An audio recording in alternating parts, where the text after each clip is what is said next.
Time is ticking to finish your taxes before the deadline on Tuesday, April 15th. But if you still haven't gotten around to them or maybe have some lingering questions you still need answered, we're bringing in an expert to help you out. Andy Phillips is the vice president at the Tax Institute at the H&R Block, and he joins us now. Andy, really grateful for your time. So let's start broad strokes here.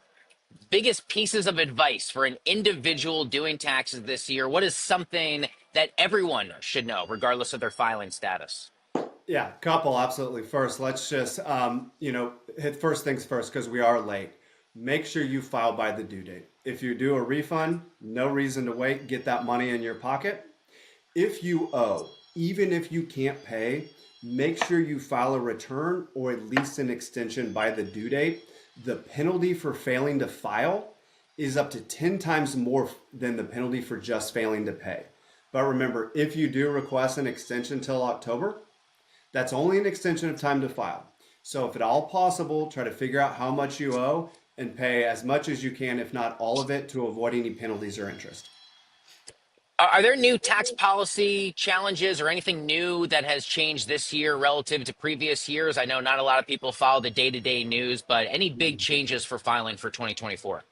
Yeah, so for 2024 taxes, more people are getting Form 1099-K. You're maybe selling things on Etsy or an online platform, or you're providing goods or services and taking payment through a payment platform like a Venmo or PayPal.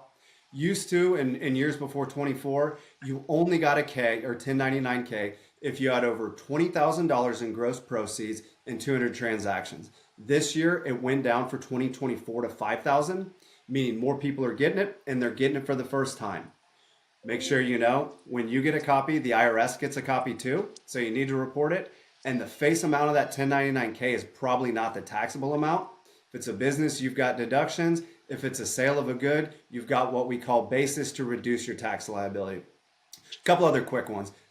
Clean vehicle credit. If you purchased an EV last year, you may have at the time of purchase been able to actually pre-claim your credit to reduce your purchase price.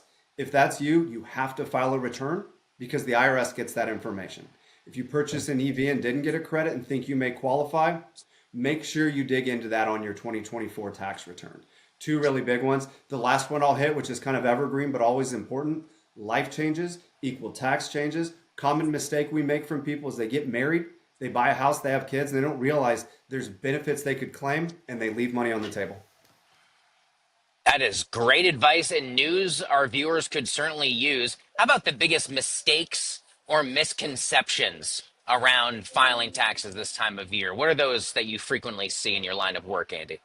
Yep. So a common misconception we see for folks is that they think, oh, if I file, I have to, if I file today, I have to pay. So they wait to the 15th.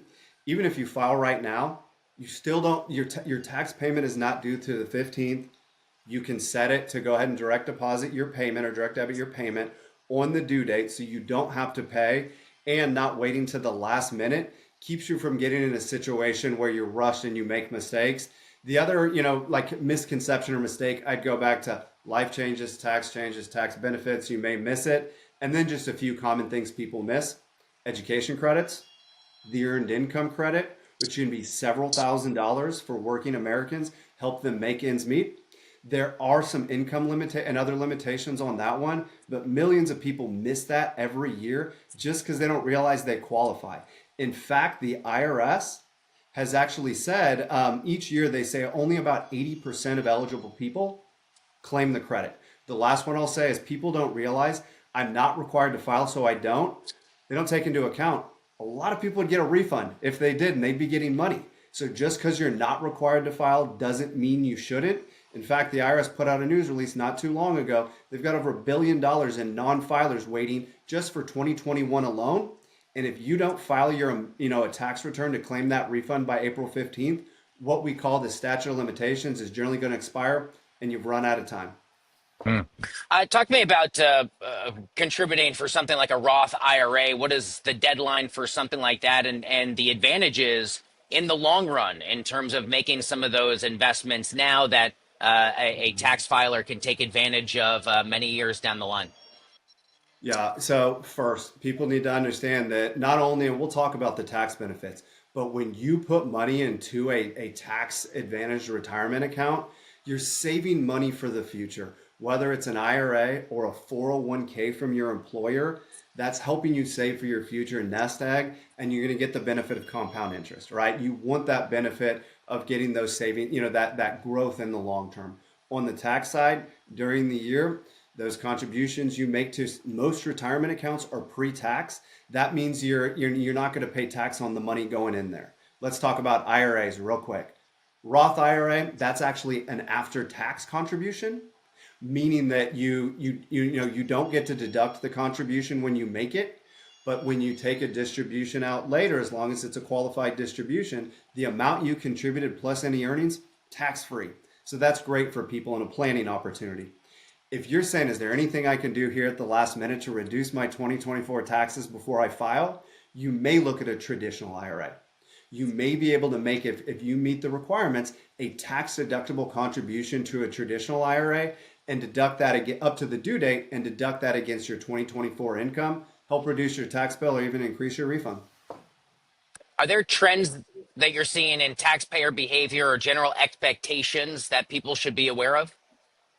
Yeah, what we see is that, a lot of people wait to the last minute to file. We've seen it, this year, over the last few years, kind of going back to the pandemic, where behavior changed a little bit and more people started filing later.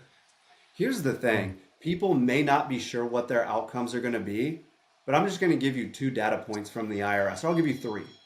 Total return filings are down a bit, 1% or so year over year. But here's the thing. Total number of refunds, despite what people may think, are up. The average refund is up almost $200. And so, yes, there, when you look at the stats, and you start to dig and you say, oh gosh, maybe I should be filing. I may actually, when you look at inflation adjustments and things like that, maybe getting more money back than I realized. If you're one of those folks that waits to the last minute, H&R Block's always going to have you covered, even on the 15th.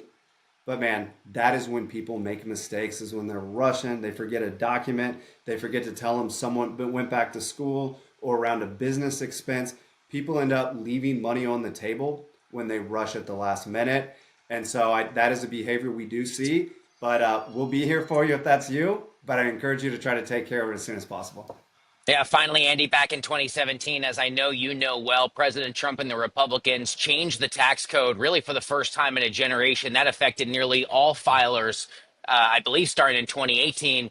Now, once again, whether it's an extension of that era tax cuts or changing other policies with regards to the U.S.'s tax code, what are those changes that you're expecting, and anything you think filers should be on the lookout for, Yeah. even if not for this particular filing season, maybe for the next one?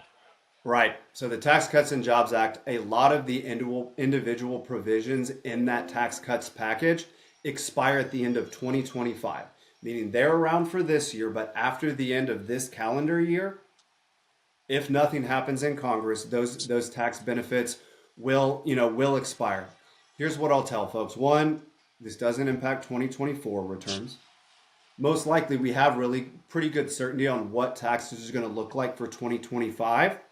Now, what is going to happen in the future? What is Congress going to pass? What's in? What's out? JD, I wish I had a crystal ball. I don't. What I do know is there's a lot of really valuable provisions in the TCJA, or the Tax Cuts and Jobs Act, and some other potential tax benefits that may be available people based on what's being discussed. H&R Block's been doing this for 70 years. We've been through all kinds of tax changes. We've been through Tax Cuts and Jobs Act, major reform in '86. When changes occur, people have questions. We've been doing this for 70 years. We are here to help. And just like we've been there before, we'll be there again. If you want certainty on how those changes, when they're passed, if you want certainty on what they mean to you, we are here to help. But right now I can't predict because I just don't have a crystal ball. Yeah, none of us can, unfortunately, but really grateful for the much needed context and perspective here for tax season. Andy Phillips is the vice president at the Tax Institute at H&R Block. Thanks a lot for being here, and best of luck here for filing season. I know it's a busy one for you, Andy. Thanks for joining us. Thank you for having me.